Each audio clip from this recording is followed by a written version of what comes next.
Outwardly at least, there is little reminder of the devastation of a year ago. The jagged remains of St. Michael's have been raised, and what's left has been hidden behind wooden hoardings. 1 year later, people are still trying to come to terms with the loss of life and the maiming. Each day, Mrs. Noreen Hill leaves her home close to Enniskillen High School and drives across town to the Erne Hospital to visit her husband Ronnie. He's the school principal, and since Remembrance Sunday last year, he's been in intensive care in a coma with severe brain damage.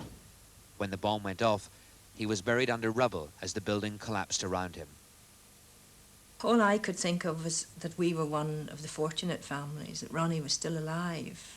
And he was able to try, and he couldn't speak very much because of his broken jaw, and his face was so badly swollen.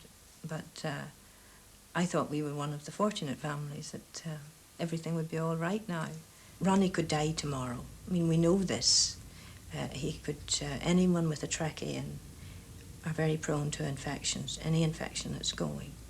We just keep praying that there will be a miracle and Ronnie will get better. When you visit the hospital, do you try and do something different, or does each day have a certain sameness? No, it doesn't have a sameness. Each morning when I go in, if Ronnie's awake, I would read his daily reading for him. I would put on tapes. I would put on a tape on the tape recorder for him, or we would put on the television. If he's awake, I read to him, and then I would talk to him and tell him if someone said, tell Ronnie I was asking for him, give Ronnie my love.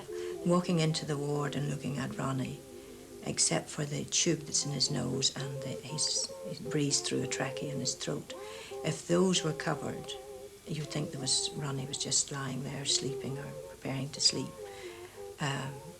But when you go over and speak to him, you don't get any reaction at all. Since Enniskillen, there have been other atrocities in Northern Ireland. What has been your reaction when you have heard of these? I've been very, very sad. I mean, the bus one, for all those young soldiers.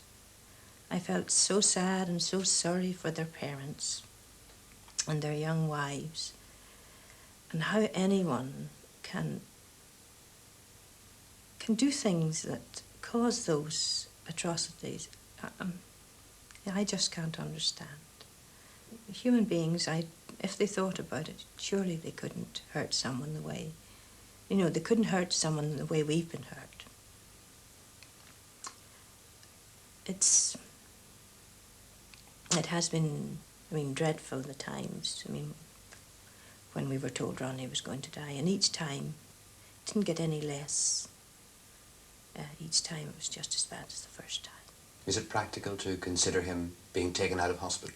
Well, I would love to have him home. I sometimes say it's selfishness on my part, but it'd be lovely to get up in the morning and come downstairs in my dressing gown and mess around and go in and see Ronnie and come back out again and do something else around the house, rather than come down and have breakfast and off to hospital.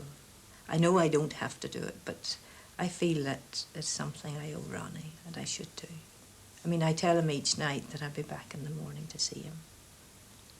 And